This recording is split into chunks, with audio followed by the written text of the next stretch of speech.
Hello, hello, beautiful souls. I will start on time because I'm so proud of you guys. You're on time. This is great. And hey, baby, I can see baby there. Hey, Peter. Awesome. Nice to see you all. And please just don't be interrupted. I will try to let in people on the way, and it's just making funny sounds. That means please just don't worry about that. And what I will do, if you all wish to turn off your cameras, I'm fine with that, because this is a little bit different session. For all of you that been already on my sessions, you know that I usually love to do interactive sessions, and it's always conversation, but this is more about presentation of basically methodology that I developed after a few years of working with leaders and managers, and basically we tested a few different areas in leadership and behaviors, and the methodology is basically tested and measured.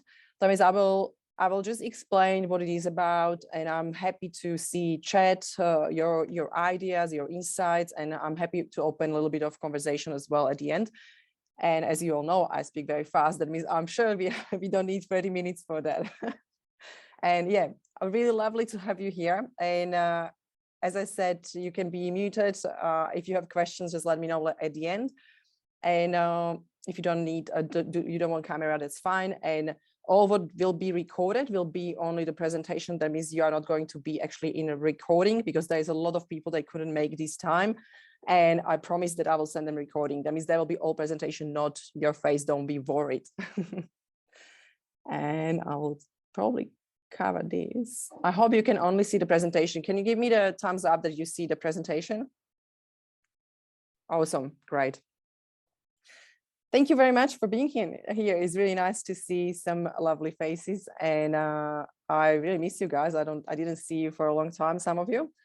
And what it is about today, as you know, I'm really passionate about leadership and behaviors and thinking and our brain, and how that is all working together, especially when we think about influencing other people. And I guess from perspective of a lot of courses that I've been part of, and a lot of courses that my clients been part of, I realized that there is no leadership course really. It's all about managing KPIs performance, managing KPIs performance, and a little bit of resilience, and that's it.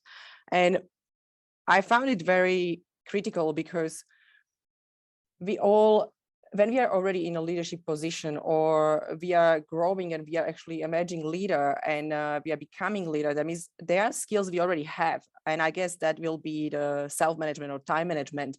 That is the basic skill that I believe we all have, right? When we are moving to leadership position. That means I don't think any management course is really needed. From perspective of moving to leadership position is all about moving from that controlling and managing to actually leading people. And leading people by means, I guess, is to influence them, impact them, to create that environment they can feel happy and they can feel productive, and facilitate the personal growth and their interaction and communication. That means your responsibility from perspective of being a leader is more about understanding people, because you need to facilitate that behavioral and interaction, let's say interaction. And that's why I was basically working on leadership 6.0, and that's why I developed this methodology. And today I would like to show you a few different angles and things that we actually teach, and what is in this methodology, and what is the course about. And for all of you that you know me, I don't need to talk about me as well a lot. Basically, what brought me into this was I had to lead 900 volunteers when I started my first business in Australia. And it's really hard to understand how to motivate 900 volunteers when they are not driven by money, right? And you can motivate them and give them, better salary or, bonuses when they actually do something right. That means you really need to start to learn how to motivate people from perspective of behavior or inspiration, or like know them better and understand them better, because there is not a way they will be motivated just to come to the work for money when you don't pay them. That means that was my kind of like a first step when I decided to do a little bit of behaviors and thinking and understanding people, and started to really study deeply what does that mean. And I realized there is this massive gap that I was already talking about in traditional leadership education. They call it leadership education. From my perspective, it's always management or HR. That there are two things that I saw in any kind of education. There is not real leadership education. And I also kind of challenged the Maxwell leadership a little bit, because I think it's beautiful to have relationships and we need them. And we know we have to have some kind of respect and trust. And of course, relationships are the base of, having actually and creating culture, because we are social human beings. We are together. That means we have to create some kind of relation. And that's not enough. That means from perspective of being truly amazing leader and influential leader, we really need to go a little bit deeper than that. That means that's how that all came up. And from perspective what I did, I'm 19 years in business, and I led so many teams. I was also in a corporate where I led 2 teams of 25, and we actually became the best team in the whole Europe. It was American corporate running the ships basically, and it was amazing. Like, we improved customer satisfaction from 63% to like 98%. We were a really, really amazing team, and it was challenging, but it took us 12 months. That means leadership itself is not something, it's not journey for 1 month or 2 months. It's really ongoing development and ongoing learning about people and human behaviors. That means let's move. Oh, this is so new. Everything doesn't work today. Our vision is basically raise the family of conscious leaders. I already talked about it maybe a year ago when I was talking to people. Hey, we need to be conscious. We need to start to really see what we're doing, like how we acting, what actually our behavior causing other people. Like maybe you make face, or you move your body some way, and it has massive impact on the person next to you. And we are not aware of that because we don't have time, because we are busy, we are stressed, and we have the whole team to run. That means watching ourselves, how we impacting people, how we influence them all the time. It's pretty hard, right? It's very challenging. But the major thing is that when we focus on these 6 areas that I will explain a little bit more about, I will talk about, they are going to create organizational health, basically psychological safety. Some people call it all different words like well-being. And it's in normal world, in organizations, it's psychological safety and mental agility, or organizational health. That means all the leadership skill that we built through the courses or programs we run, it's all actually resulting in that psychological safety. What does that mean for the company is that you can increase your revenue, you can increase your productivity, and it has massive impact on the business. And this worked. Yes, that means what we are doing, we are moving from head to heart. This is all for heart-centered people, right? And it's nothing wrong with that. I know it's really hard, and trust me, I spoke with CEOs every day when I'm speaking with leaders. It's so hard to get them from that KPI, brain, that we are stressing about the results and stressing about numbers. And I know they're important. I'm not saying they're not important, right? That's nothing that I want to just say, like, don't watch your numbers. I would never say that, but when we want to really grow and we want to have sustainability in the business and in the results, we need to start to really take care of our people and really start to notice what we do and how we do things. And trust me, there's a lot of leaders, they're maybe, in their 50s, and they just realize, oh my gosh, what I was doing all life, like, I really want to leave. I need to heal. I need to change. I don't know what is my purpose. That means people work hard. We are coming from implementation all the time, but the time is to pause and really have a look. What are our values? Like, am I with people that are aligned with me? Am I with people that have same beliefs? Am I running the team that way? Am I really aligned with the team and what we do here?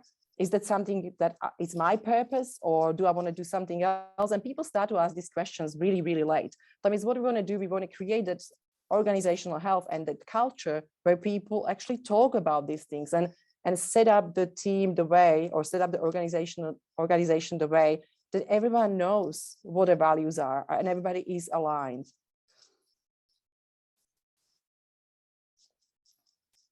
And as I mentioned, of course, the major objectives, I don't need to highlight it, but you all know that basically we always want to increase performance and results. And the personal transformation of the leader and the team members, it always causes increase in performance and productivity. That's not even a question.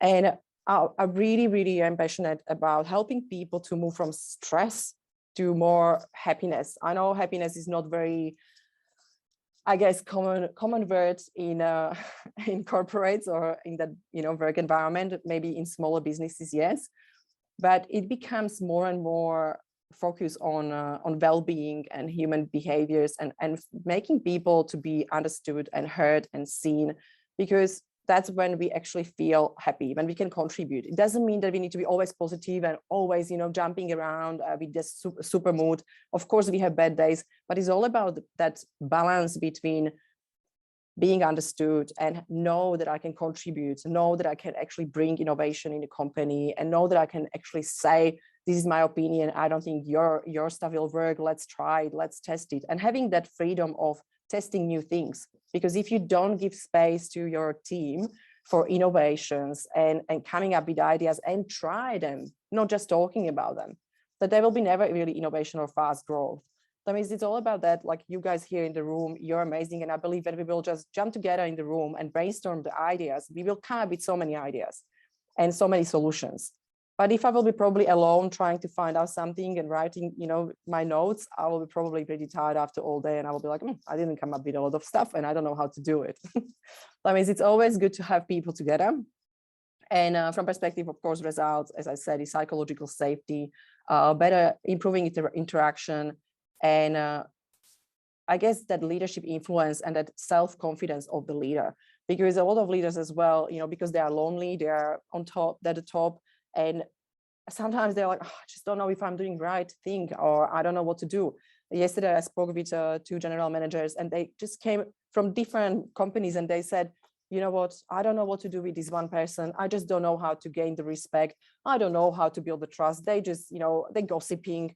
And this is happening. And this is what we all dealing with when we have team. And we can't just change one person straight away or in one conversation, but we can start to have those hard conversations and start to change the culture, because we don't want to be sitting in our office and say, yeah, my doors are open, but I know half of the team is gossiping or doesn't like what I do, or they don't agree and they never tell me. That means really importantly, we don't want to feel, when we are running company or team, we don't want to feel alone. We want to feel supported, and we want to feel also that other people are supported.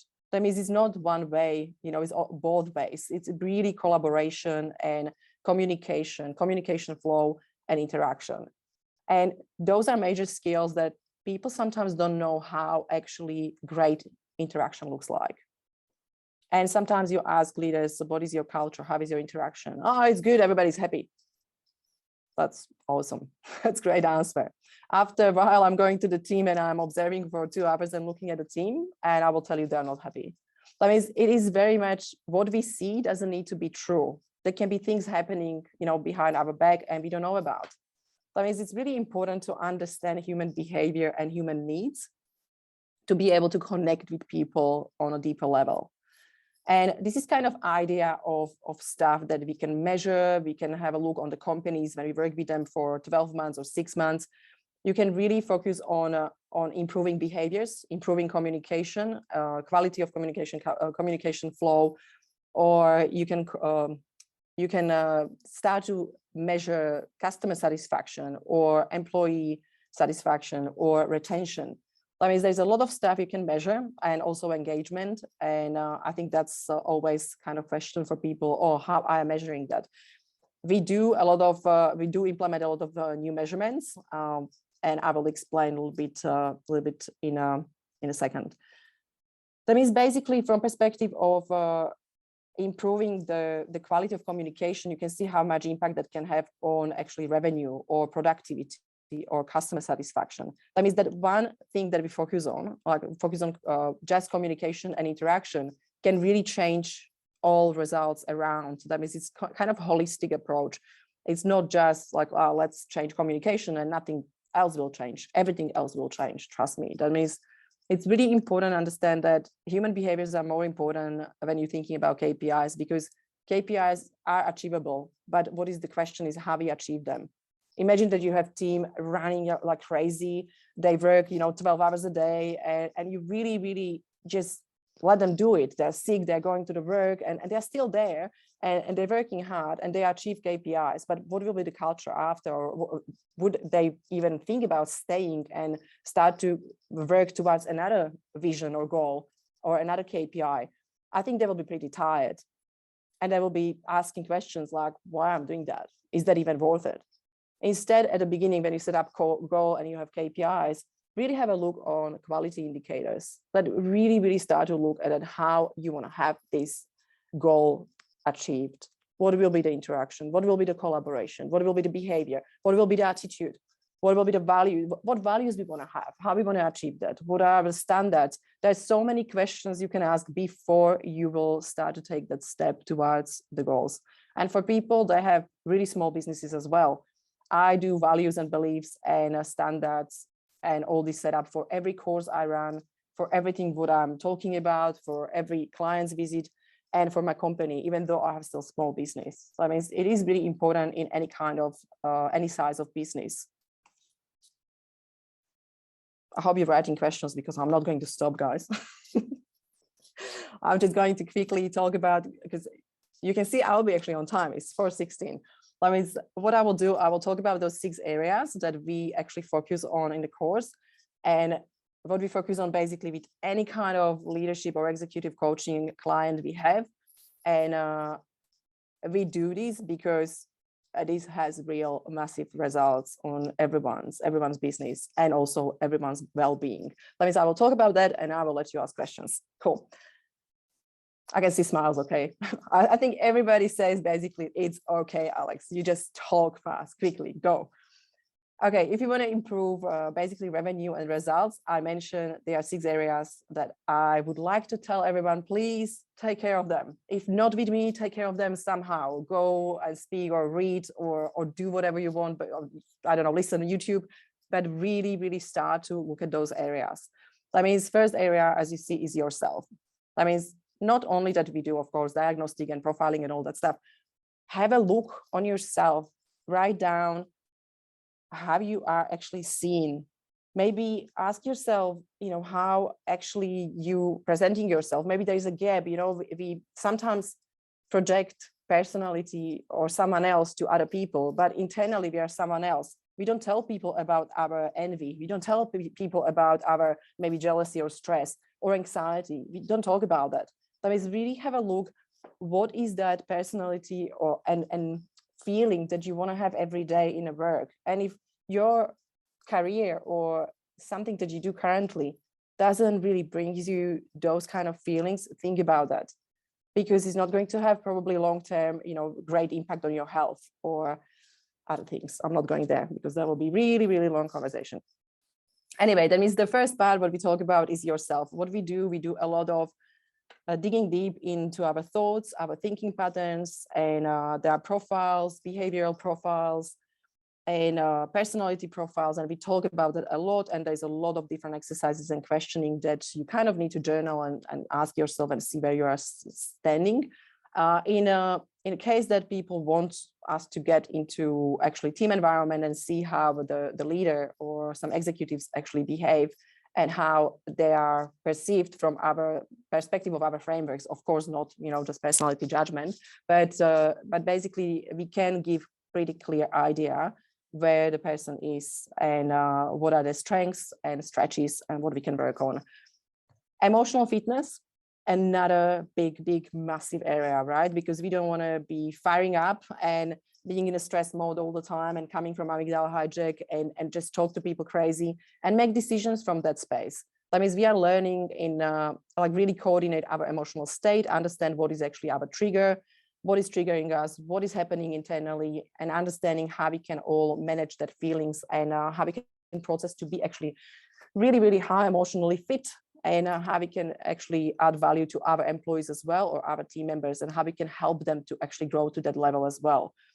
Now brain, okay, it's basically part of neuroscience. I'm not saying I'm a scientist, right? That means what we do, we're teaching people something that is easily digested, I guess, you know, with a very simple explanation of brain, how brain works, but also what is the brain language and what is the brain science, and why we should know brain language, why we should know what is happening when we change our values, beliefs, and when we try to unmemorize some stuff that is actually conditioning us. There is a lot of work around that area. And if you master your brain, you master everything, because also your communication will improve. Also your emotional intelligence or emotional fitness will improve. Brain work is very important. And I had really long resistance to meditation. I'm doing it, but I just couldn't stand. I just couldn't stay, you know, in quiet and sit. I hate it, and I will be so honest. I still don't like it, but I'm getting there.